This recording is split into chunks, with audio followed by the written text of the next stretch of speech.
This is Lorne Greene. In World War II, 61 U.S. Army divisions were locked in mortal combat with the enemy in the European theater of operations.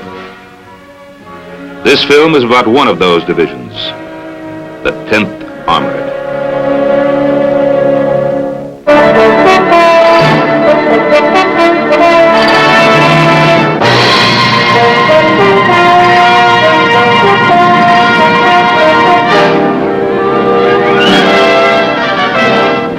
The 10th Armored Division was activated at Fort Benning, Georgia on the 15th of July, 1942. From the very beginning, it was known as a hot outfit. Its nickname, Tiger Division. The commanding general of the 10th, Major General Paul W. Newgarden, was a superb leader. Carry out orders, march, maneuver, and shoot were his bywords. No man had more pride in his troops, and no general was more revered by his men. I'm John Drew Devereaux. I was a company commander in the 10th Armored Division during World War II. We had a marvelous kind of spirit in our division, and I think it was due in great part to the training we got from General Newgarden, who was our division commander in the States. He was killed in an airplane crash before we went overseas. Now, he had a couple of very pet things that he liked. One, that we had to wear the top button of our coveralls buttoned. This was pretty uncomfortable, but after a while we got so that we looked at other outfits who wore them unbuttoned, and we thought they looked like slobs. He had a kind of thing that he liked to do about the salute. When you gave a salute in the 10th Armored Division, a tiger salute, you lifted your chin up in the air like that. That seemed pretty silly, too, until after a while we got used to it, and then we thought we were the only outfit in the whole Army that knew how to salute properly. In July 1944, a new leader assumed command of the division following General Newgarden's death. I am Lieutenant General William H. Morris, Jr., U.S. Army, retired. I was commanding general of the 10th Armored Division in Europe during World War II. The division sailed from New York on September 14, 1944. The long period of training was over. The men were prepared for anything, but their wildest imagination could not conjure up what destiny held in store for them. 2 days later, on the 16th of September, Hitler, meeting with his most trusted generals, made a momentous decision, a decision which would alter the course of the war. Operation Christ Rose, the Ardennes Offensive, a campaign in which the Tigers of the 10th would cover themselves with glory and make military history.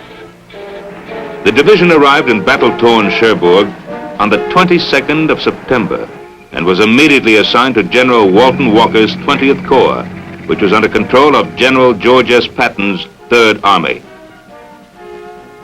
General Patton came to visit our division and talk to the officers and non-commissioned officers, as he did with all the divisions that were assigned to his army. General Patton covered very effectively the combat lessons learned during the war at the squad, section, and platoon level. I'm Colonel Thomas Chamberlain. During World War II, I commanded the 11th Tank Battalion of the 10th Armored Division. I can remember vividly the first days of combat, the first orders we received. Colonel Roberts called us into a small churchyard in the town of Chalon-sur-Marne. His first words were that the reason he called us into this particular churchyard in this particular town were that this was the place that he had received his first orders to go into combat during World War I, and he wanted to use this particular spot to start us off. We moved up all afternoon past Verdun and into the vicinity of Metz, and then that evening, in a beautiful moonlight night, it happened to be Halloween night, we infiltrated our half-tracks one by one, 3 minutes apart, down a very spooky road through a village and up into a wooded area, dismounted, and then trucked on up and relieved the 90th Division. I'm William R. Desabry. I was a battalion commander, a major in the 10th Armored Division in World War II. The 10th Armored Division was a very well-trained division. Its first combat was against Metz. Metz was, you might call it a defensive sector as far as the 10th was concerned. We were supposed to aggressively patrol, and we did. We saw that every instrument and every weapon was fired at least once in more or less anger against the enemy.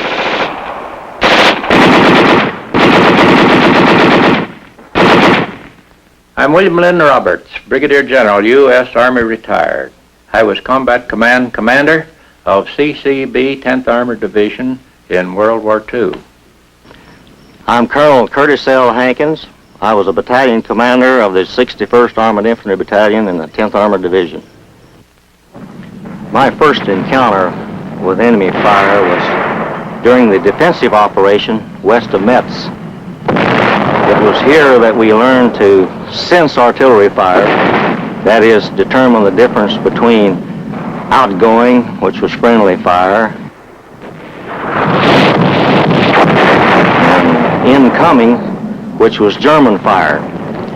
If you could determine with some degree of accuracy where the enemy rounds were going to land, this would save a lot of wear and tear on your knees and elbows, and you'd try to take cover every time the rounds would come over.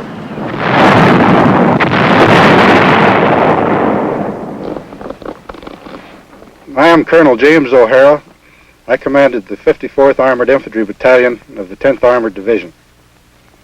I consider that this initial baptism of fire in a defensive position was very good for the battalion. It gave us time to gather our thoughts, practice some of the things we'd been learning in the States, get our communications working, having the reconnaissance platoon worked with the Free French, practice patrolling, all these things that's so necessary for a battalion to do. I remember my first day in combat. We felt very safe in a tank. But during this first day, after I seen the first tank hit by 88 and burn, we began to get scared. But even though we were awful scared, it didn't seem to be much of a handicap of doing our job, which was to destroy the enemy. And we did a fairly good job that first day. My name's John Winter. I was a tank platoon sergeant, 10th Armored Division during World War II. After fighting for about 3 weeks around Metz, we moved north to the vicinity of the town of Thionville to participate in the Third Army offensive designed to capture Metz. The plan of 20th Corps, to which the 10th Armored was assigned, had two phases: to destroy the enemy in Metz and to catch him as he tried to pull out of Metz. The mission of the 10th was to make a deep penetration into the enemy's lines. Once it had crashed through the German defense, the left column, Combat Command B, was to advance east and seize a bridgehead over the Saar River near Mürtzig. The right column, Combat Command A, was to take the division objective, including Husenville, which was the center of arterial highway and railroad traffic running northeast of Metz. The enemy blocked the way and fought savagely.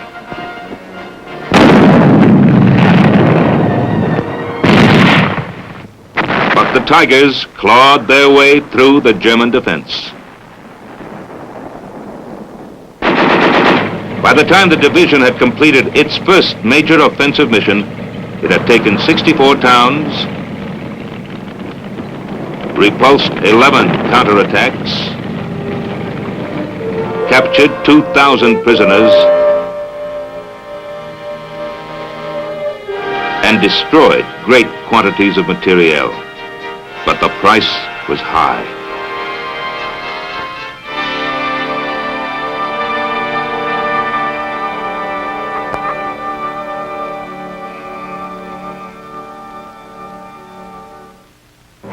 On December 7th, Hitler approved the final draft of Operation Christ Rose, now renamed Watch on the Rhine. Hitler's plan of attack was to break through on the Ardennes with 3 armies. The 6th Panzer Army, led by the butcher from Bavaria, Sepp Dietrich. The 5th Panzer Army, led by Baron Hasse von Manteuffel. And the 7th Army, led by General Brandenberger. They would cross the Meuse River on the 2nd day between Liège and Namur, bypass Brussels, and reach the great port of Antwerp on the 7th day. This operation, Hitler believed, would destroy more than 30 American and British divisions. He believed it would be the beginning of the end for the Allies. Within the next week, thousands upon thousands of troops and thousands upon thousands of tons of materiel were transported secretly from assembly areas to terminals just behind the front lines.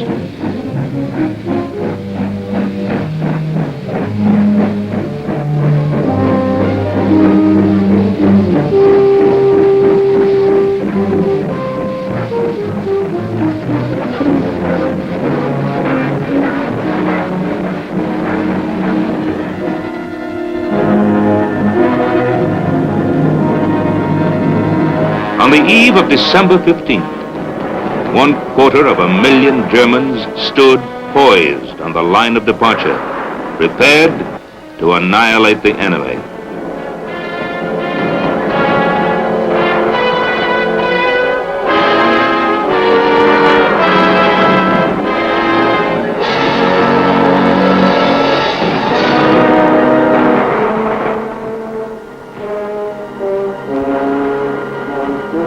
At 5:30 a.m.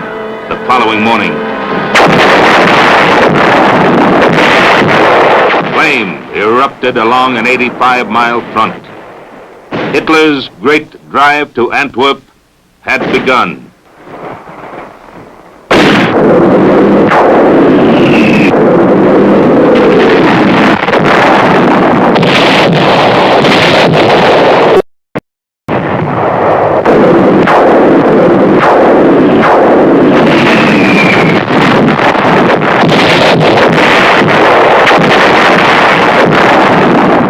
On December the 16th, 1944, about 6 p.m., I received a telephone call from General Walker of the 20th Corps, informing me that I was going to be transferred with the entire division to the 1st Army and be placed under the 8th Corps, that there had been an attack by the Germans in the vicinity of Luxembourg.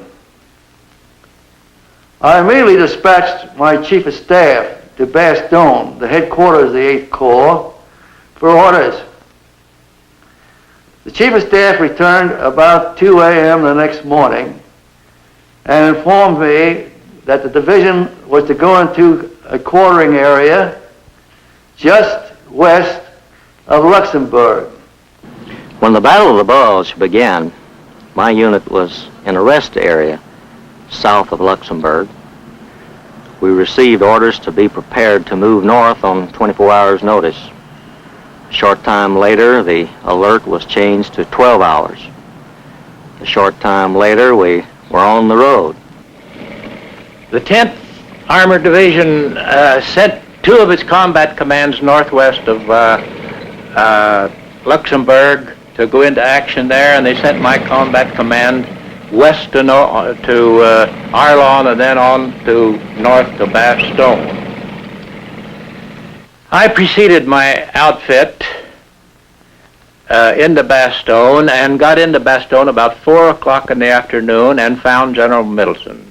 General Middleton asked me how my outfit fought and how many pieces my outfit would fight in. I told him 3. He said, all right. Send 1 to Noville, which is 6 or 7 kilometers north, 1 east to Longville, and 1 southeast to Bras. A little sidelight here. I had held up the march of our outfit to get O'Hara in front, because O'Hara had not been in the fighting heavily down around the Merzig area. So we got O'Hara in front, and I sent him out to Bra. I took my team down this road toward Wiltz, and we stopped for the night opposite the town of Warden. On our way down this road, we passed many American soldiers coming to the rear, most of whom seemed to be from the 28th Division. Apparently they'd been hit hard further forward. When we got to our destination for the night, since we received our orders at 5 in the afternoon and there was not much daylight left, we settled astride the road and blocked the road to Wiltz. I arrived in Bastogne just as night was falling. I found a MP who led me to Colonel Robert C.P. It was a very brief meeting, and Colonel Robert C.P. told me that O'Hara had been sent out to the east of the town and was in a defensive position, and that Cherry was moving out slightly to the northeast of the town. And as soon as my column arrived, I was to keep moving and move to the north of the town to a little place called Noville. If there were any Germans in Noville, I was to knock them out of the town and to occupy it. If there were no Germans, I was to occupy Noville, going no further north, because this would be the limit of the range of the 10th Armored Division artillery, which was located in the vicinity of Bastogne. This then was the disposition of Combat Command B on the 18th of December, the night of their arrival in Bastogne. Team des Aubry was at Noville. Team Cherry at Longbilly. Team O'Hara at Warden. The total strength of the three defending units was about 75 tanks and 2,800 officers and men. Battering at the gates of Bastogne were the advance elements of General Manteuffel's 5th Panzer Army and General Brandenberger's 7th Army. Approximately 300 tanks and 50,000 men, whose mission, in addition to taking Saint-Vit and Wild, was to take Bastogne, and to take it fast. Bastogne schnell zu nehmen. Denn es kam auch darauf an, It was very important to capture Bastogne fast. It was the most important road junction in the southern area of the Ardennes combat section. And in the event General Eisenhower's reserve forces, which we suspected were near Reims, arrived to attack, they would have to pass Bastogne. Ankamen und gegen uns angesetzt wurden, mussten sie in jedem Falle über Bastogne kommen. Ich bin General der Panzertruppe Hasso von Manteuffel. I am Hasso Eckhart von Manteuffel, former general of the Panzer Troops and commander-in-chief of the 5th Panzer Army. We completed establishing the defenses of Noville about midnight. Actually, the defense was a routine, traditional type defense. We set out roadblocks to the east, one to the north, and one to the northwest, because these were the directions that we expected the Germans to attack us. The fighting throughout the night was sporadic. It was a piecemeal attack. They would hit us with small units from the north, and then they'd hit us with small units from the east.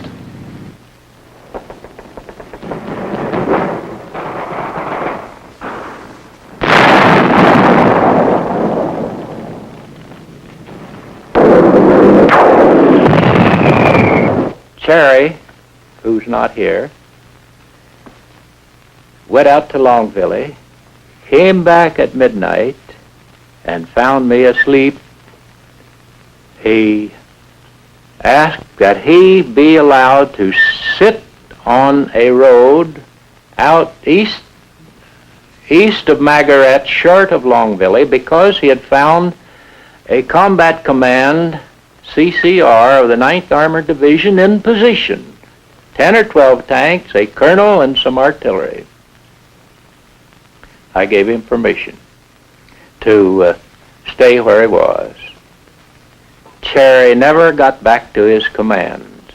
In the meantime, some of the Panzer Lehr Division had cut in behind his outfit at Margaret, and he never joined. However, his headquarters went into the little Neffy Chateau. At Neffy Chateau, Cherry had a tank or two and a few machine guns and his whole headquarters company, and he put up a real nice fight all day. That evening he had to retire. He felt like he had to get out because he was being burnt out. Cherry lined up his vehicles to go out. He was to go out last in a Jeep. He went outside. He got 2 Tommy guns. He emptied one Tommy gun to the right, got the other up to the left, climbed in his Jeep, and pulled out. The driver was hit, the Jeep was hit, the medico in the back was hit. Cherry got out. He got a DSC for this. My battalion spent the night on the high ground south of Warden, and all night long we saw no German troops or heard nothing of them. However, we did have one straggler come to the rear who told us they were east of us in the Wiltz area. About 10 o'clock in the morning, they came down from the Wiltz Road and shot up the artillery observer's tank and 1 or 2 other tanks. We fought on all morning long and part of the afternoon, staying in the same position there, keeping the Germans at bay.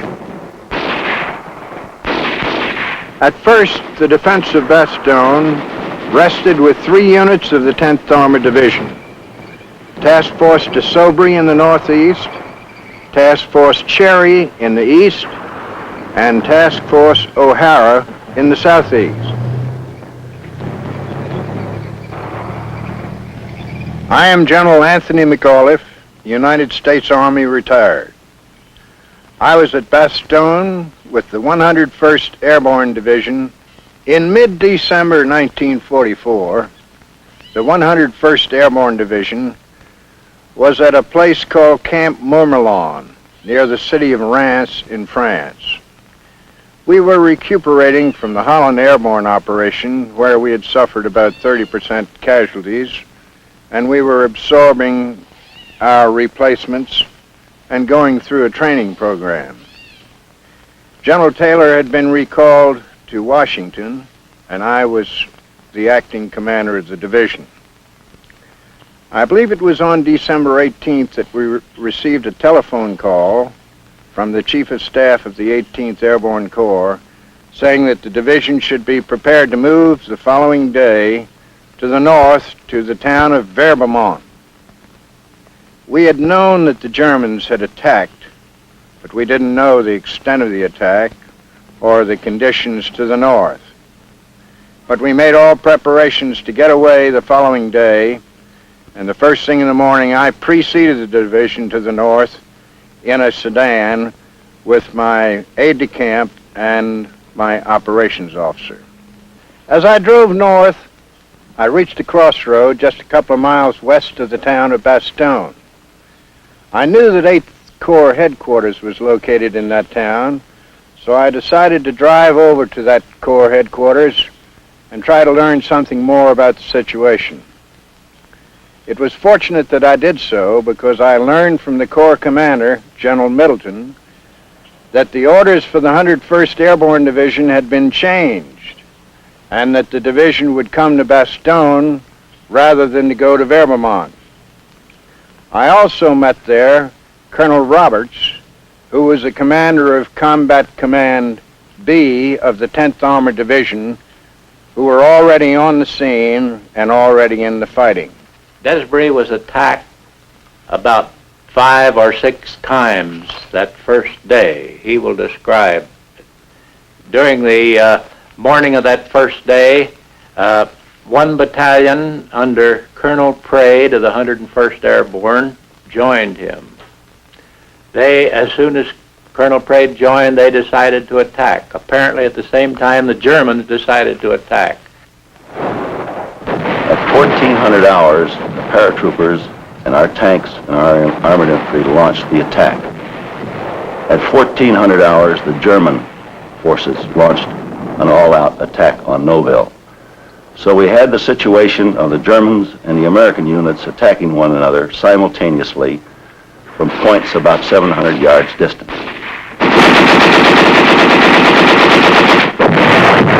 Actually, the Germans were stopped. They withdrew back behind the ridge. Our paratroopers on the northwest of the town actually gained the ridge.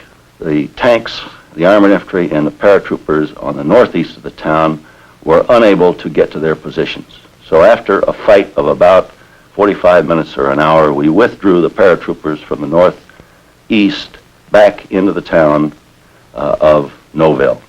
Desiree was hit badly, and Colonel Praed was killed that evening. And I didn't know Desiree was hurt for 24 hours. He was later captured when the hospital was captured.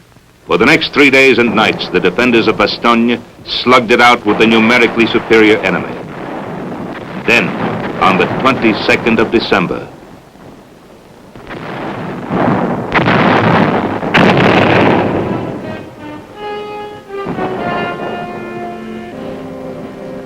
when the besieged city was finally encircled, the commanding general of the 47th Panzer Corps sent the following surrender ultimatum. It called for the surrender of the Bastogne garrison. If the Americans did not comply within 2 hours, Bastogne would be completely destroyed and its defenders annihilated. General McAuliffe's one-word answer, nuts, reverberated around the world.